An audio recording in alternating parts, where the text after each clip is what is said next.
sorry. I was working vice tonight, okay?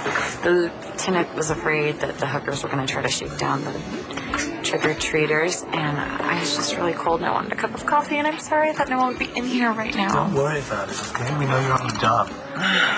Right, Mommy? Yeah, of course. Let's get Poppy's friend a nice cup of coffee. Guess I didn't need to tell your mom to make that cup of coffee to go. Oh, why are you so worried? Your daughter thinks I'm a clown, okay? If she starts talking about running away to join the circus, you might want to set her straight. You might want to try and calm down. Did you see your mom's face? Yeah, she's a little conservative, but she does have a sense of humor.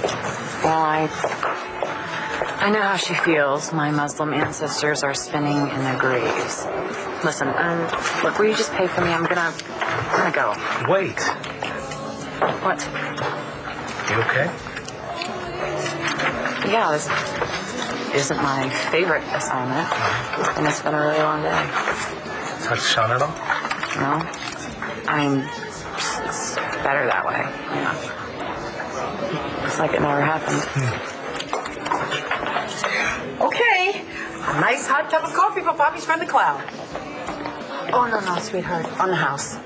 Thank you for protecting our children. Okay. Tiny clown. Have fun trick-or-treating.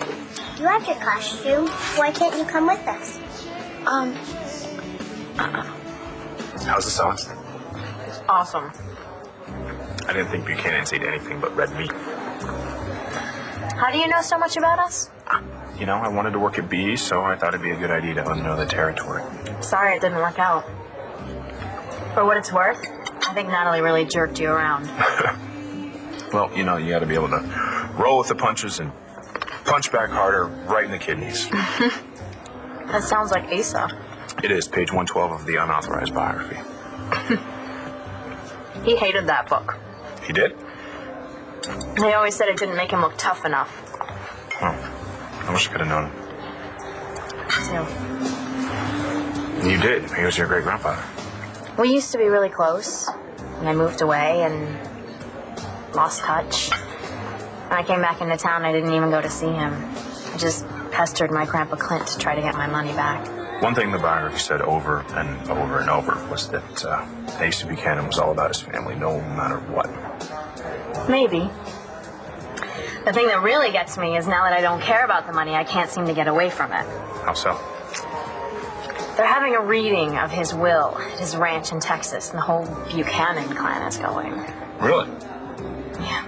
My grandpa called me today and told me. You don't want to go? Don't get me wrong. I really loved Asa, but I'm not one for family gatherings. Well, why do you think he's having the reading in Texas? He liked to make people jump through hoops in order to get their hands on money. He's probably laughing his butt off in heaven right now.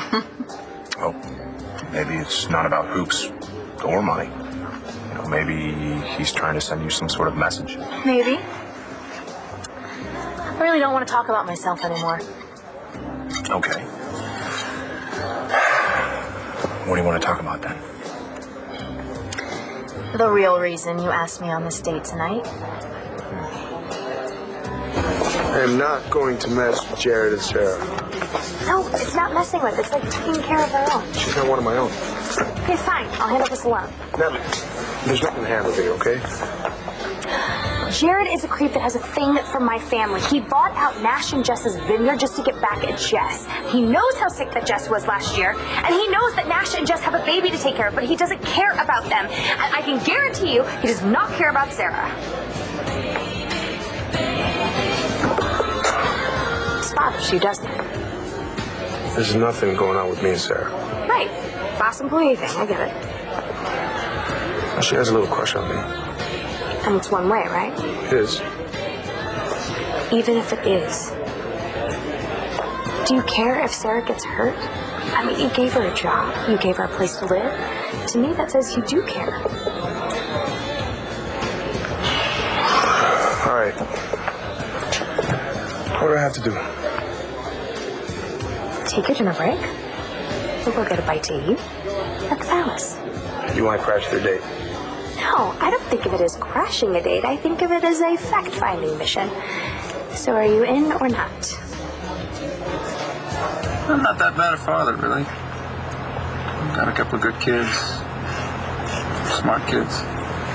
Loyal. I mean, they would go to the mat for anybody they cared about. And I just don't think that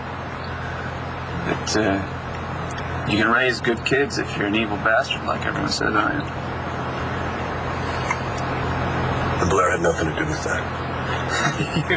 You have never lived in my house. You have never seen me make them feel better when they're feeling down, or give them bedtime stories, change their diapers. Yeah. I wasn't there when you gave Jack away to strangers either. Ah, touche. Yes. I screwed up. Yeah.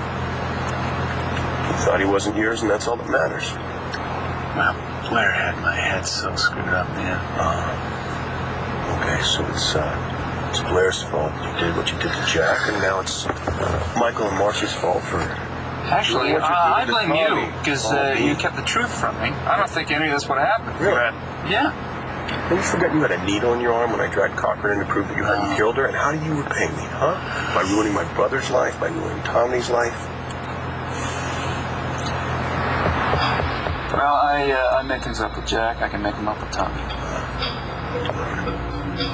You remember that when you're taking him away from the only mother he's ever known. Jeez, you know he's my son. Am I supposed to just walk away? Why not?